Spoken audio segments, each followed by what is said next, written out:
Okay, so the main idea of Swenson's paper is the notion of a cut point tree.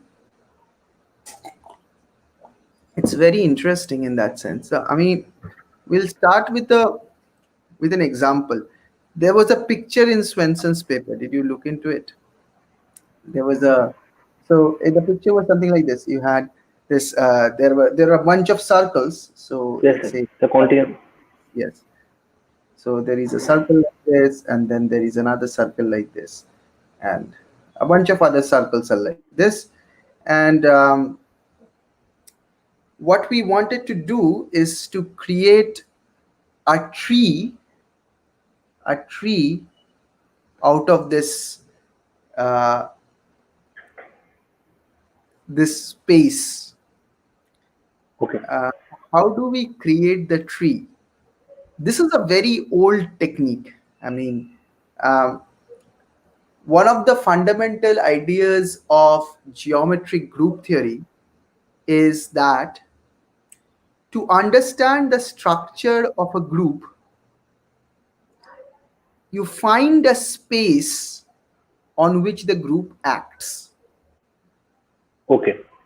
So suppose G is a group and you want to know more about the group. What you do is you construct a space capital X on which And the react group, on it.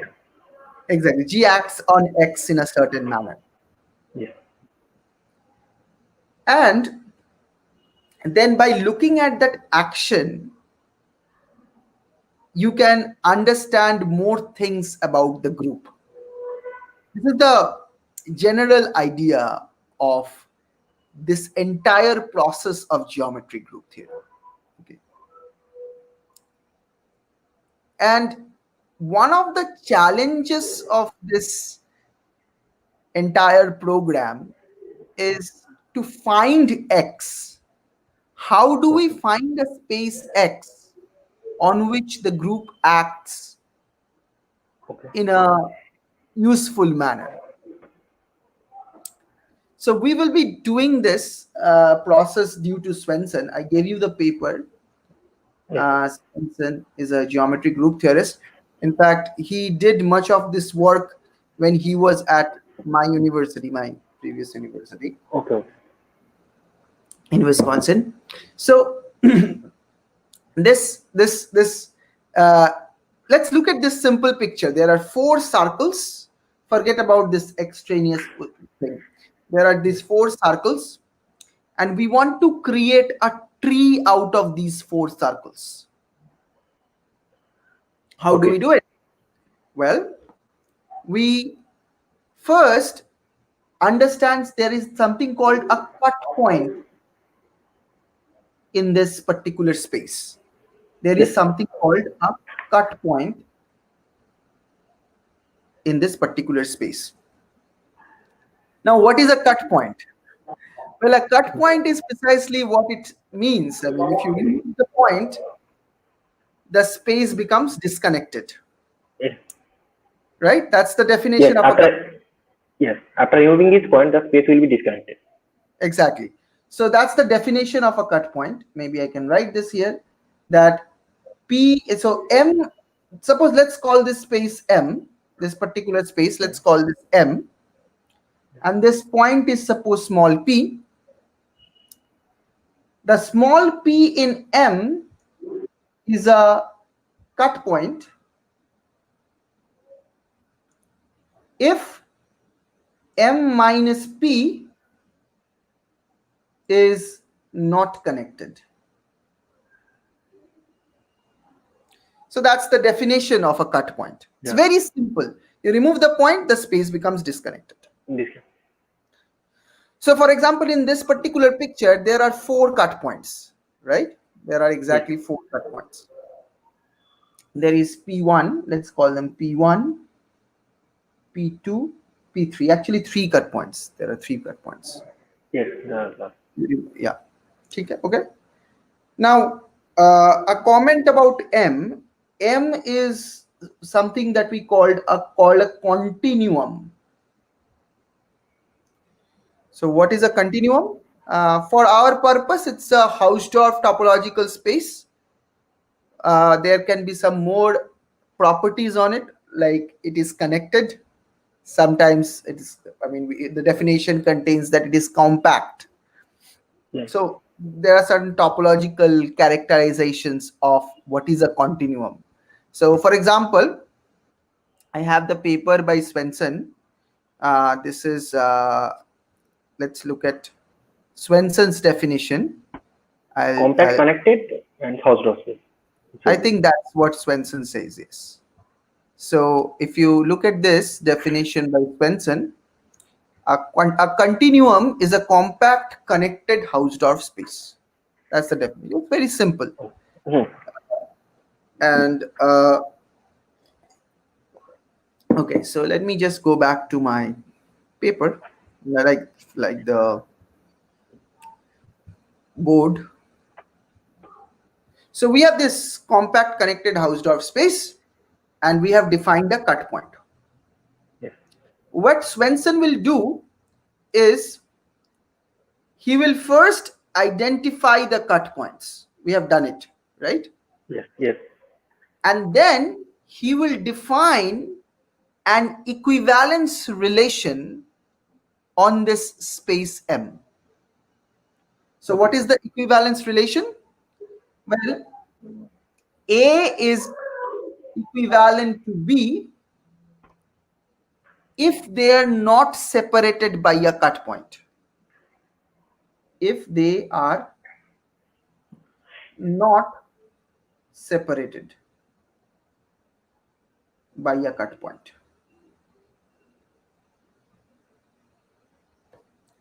So this is the definition of this equivalence relation. So for example, if you look, let's look at the space that we have. Equivalent all the circles, except perhaps the cut points themselves. So, yes, I mean, let's suppose we say A and B are 2 points which are not cut points. Yes. So not cut points. So the equivalence relation is like this. Every cut point is equivalent to itself. That's number one. Number two is, if 2 points are not cut points, they are on same equivalent space. There is no cut point separating them. Yes. Right? So let me use a different color. Let's use the color maybe green. So these 2 points right here on the circle, they are not equivalent, right? Yes. They are equivalent. Sorry, they are equivalent because there is no cut point separating them. Yes. This is another circle. So okay. Yeah. Okay. So we understand the equivalence relation. So all the points which are equivalent, we will draw a dot for those points. Yeah. So maybe like this. This is one dot. This is the circle minus the point P1. So this point represents circle minus P1. Similarly, I'll draw a center point here. I'm just drawing it in the center, but I can draw it anywhere. So this point represents, can you tell me, Shomadip, what this point represents? This this second point in the center. Let's say so the circle minus P1 union P2.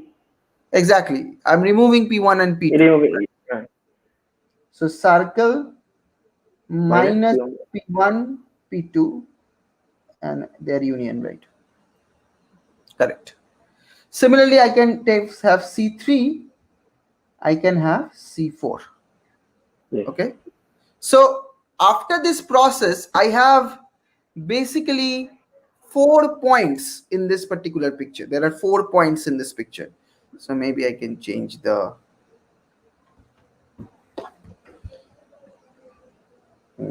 thing. So there are 4 points in the sense, well, there are 3 cut points, P1, P2, P3, and there are 4 points which represents the circle minus the cut points, those equivalence classes. So C1, C2, C3, C4, right? Yes. Okay. Now, Swenson will call this particular set, this set, Yes. this set is known as capital P. According to Swenson, this Okay. particular set is capital P. So you started off with these four circles, which are tangents to each other, of course. All Yes. of them are tangents to each other. And you have abstracted it down to the Okay. center points, which are C1, C2, I mean, let's not call it center points. 4 points C1, C2, C3, C4, and the three cut points P1, P2, and P3. P3. So this is capital P. Yes. Yes. Now Swenson will create capital T, which is P union a bunch of real lines. Yes. So basically what he will do is he will take an infinite real line Yes. and he will glue it to this particular space. Yes. How will he glue it? Well, he will glue it in this way that if 2 points are adjacent, then Yes. he will glue a real line, one with one end at one point and Yes. the other point. Yes. So, for example, this is only very simple. This is the final graph, Yes. right? Okay. Yes. Yes. So, what is the definition of adjacency? How would you define that? What does it mean to say 2 points are adjacent? So, we say if we take 2 points, so there is this definition of adjacency that Swenson uses. Yeah. Let me just go into the paper one more time. Oh, hello, Rajiv. Can you? Yeah, I can. I'm seeing the messages in YouTube. Yes. Do you have anything to say? Sorry. Uh, no, I don't think I can see anything. I just see your words. That can you see something on YouTube? Yeah, I can see it. Okay. So look at this. He is defining an interval relation on capital P. Okay. Okay. So what is that? He's saying that we say y is between x and z. Can you see this? Yes, sir. Yes, sir. Okay. So now y is an equivalence class. All of those dots are equivalence class, right? Yes. Some Yes. of those equivalence classes are singleton. They have only Yes. one point in them. Those are precisely the cut points. Cut point. Some of those points are not singleton. Yes. They are those points which are not separated by any cut points. So Yes. they are collapsed into one point, right? Yes. Yes. Okay. So now he's saying, okay, take three such equivalence classes X, Y, Z in P. Okay. Take three such equivalence classes X, Yes. Y, Z in P. How can we say Y is in between let's call it in between X and Z? How can we say that? If they are Well, connected by a connect. Oh. sorry. Okay. Okay. So he is actually defining the interval relation. He's defining the interval relation. So he's saying, okay, why this can happen only in two ways. The first way is y is a cut point, Yes. and y cut point C means the set of cut points. Okay, Yes. so y is a cut point, and if y is in a comma b, where a and b are points in capital X, Yes. where A is in small x and B is in small z. Z. So on capital X, or on the union of circles, that's what he's calling Yes. capital X. On the union of circles, he previously defined the betweenness relation. Yes. What is the betweenness relation? Well, sorry, just a second. Okay. What was the betweenness relation? That 1 point is between two other points. If it is a Means cut point, cut point, and it is actually uh, glue the two set in a single. exactly, it's the gluing point. So Yes. if you remove it, the two other points are from the two other sets, Yes. two other components, right? Yes. So if that is one way that can happen. The other way it can happen is this: if y is not a cut point, and Yes. you can do this separation. So basically, we have to draw a picture to understand this particular case. It's not hard at all. It's very simple. Okay. But we will draw a picture to understand the second case. So using this particular relation, interval relation, he will define something called adjacent points. So basically, adjacent points are, if you don't have any point between the 2 points, Those 2 points. Yes. that's the adjacency relation. Yes. So if 2 points are adjacent, you Cut point. glue in a real line. Okay. Okay. Okay. In this case, okay. Yeah. This relation, yes. Yes. If 2 points are adjacent, you glue in a real line. Real line. And what you get ultimately from capital P is the something called a real tree, which he calls capital T. Okay. Okay. So let me just go through this one more time. First we had this space X or Yes. M, Yes. which was in our picture, there was a bunch of circles glued Yes. together, right? Then we created capital P. Capital P is the set of equivalence classes. Yes. What were the equivalence classes? Well, we had singleton equivalence classes, which were cut points, Cut points, and they are or we had non-singleton equivalence classes, which are not which are not cut cut points. points. Yeah. So we had this, if two, and that was defined in this manner, that 2 points are equivalent if they are Yes. not separated by a cut Not in point. the separated by a cut point. So we now have all those equivalence classes.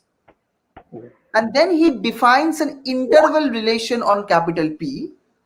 Yes. And he says, okay, if two of them are adjacent in that, using that interval relation, if two Yes. of them are adjacent, then you glue in a real line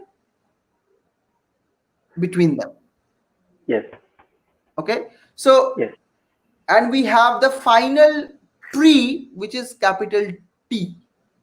Yes. Okay. So what I Yes. want you to do, Shomodeep, is that Yes. why is this thing so there is a nice picture here. Let me just add this picture. If you see this, he creates this example. He starts with a continuum X, Yes. and then he goes to this pre-tree capital P. So these are all the Yes. equivalence classes. Classes. Yes. And then he adds in this real lines, which is the which gives us the interval structure on capital P. It's very interesting in the sense the output that you get is a tree, in the sense Yes. there is no circuit in it. Yes. Do you see how fancy this idea is? Because you can start with whatever space X. The space Yes, X can look very bad. It has to be a continuum, but the continuums can be really bad. I mean, for example, let's look at this particular. This is a continuum X we start off with. yes, And there is a lot of circuits. I mean, the circles are circuits. yes, yes, So no matter how you start, whether or not you start with this yes. continuum or not, the output you get will not have any circuit. Okay, That is a claim. That's a big claim. okay, Okay. I mean, this is not this is the crux of the first part of this paper. okay, So okay. he proves that the pre-tree lemmas. I mean, this is already proved by Bowditch. Bowditch is another geometry group theorist. He sort of proves the. Yes. You can go here and see the If it fact has that, a yeah, this is lemma 1, lemma 2, and I think, yeah, lemma 1 and lemma 2, and then lemma 3. So these three lemmas proves that this is a tree-like object. There is no circuit. Okay. What I really want you to do is to finish up understanding all those three lemmas. The good okay. thing about lemmas is you don't need to know a lot of advanced mathematics. I mean, you don't need Yes, a lot of topology. You don't need a lot of group theory. You don't need all of those things. This yes, is simple set theory kind of stuff. So yes, yes, this doesn't need to, you don't even need to know anything about, I mean, I think a class 10 student can do this if the student is sort of paying attention and being careful. Okay. yes, So what we will do next is, we will, after you finish reading the first part, yes. we will go into the second part and see how is Swenson using the convergence group action to Okay, extract a more important space from yes. this particular tree construction. Okay. Okay, um, okay, let's schedule this meeting next week. Before that, you can just look into this, and we can keep on communicating over WhatsApp and other Skype and all those okay, things. okay. Sir, can we do like this in when two torahs are attached by a single point? Or Yes, can we do like this? But I exactly. cannot. Yeah, yeah, absolutely. So tori are is a continuum. It's a Yes, compact yes, house. I mean, if surface is it's a yes, surface, so it's much better than that. So I mean, continuums can be much more weird, like a topology sine curve yes. with a limit set of it. So you have the Last minute. local Yes, local connectedness problems will be there, but yes, you yes, still have a compact Hausdorff space. yes. So those things can happen. But yes, I mean, of course, Okay. torus with two tori stuck together at a single point, that Yes. is also an example. So Okay, what we okay, really want to do is, we already have the group, and in our mind we have sort of a space related to the group. I'll talk to you about later about this. This is the boundary of the group. There is a standard construction. If you hand me out a particular type of group, I can construct a space called boundary of the group in a very standard prescription. okay, okay, And we also understand how the group acts on its boundary. Boundary is a topological space. We okay, construct it from the group itself, and we know how the group acts on the boundary. Its the okay, action is called a convergence action, okay, or for okay, specific types of groups. I mean, we are okay, dealing with okay. relatively hyperbolic groups here, but are hyperbolic groups even. So we already have a space in mind. Yeah. We know the group acts in a certain manner on that space. Yes. What we want to do is, we don't want to work with the space itself. We want to Act extract a tree from that space. by We want acting a group. Yes, we want to extract a tree from that space, and then we see the action of the group on that tree, because Yes. Okay. we believe that much of the information about the group action can be extracted just by Okay. looking at the action of the group on the tree. Okay. In some sense, if we have trimmed down all the unnecessary portions of that space and just looking at the action of the group on the space on the Okay. tree, we can know a lot about the group. Okay, Okay. Okay. so this is the main idea. I think this will be a good project.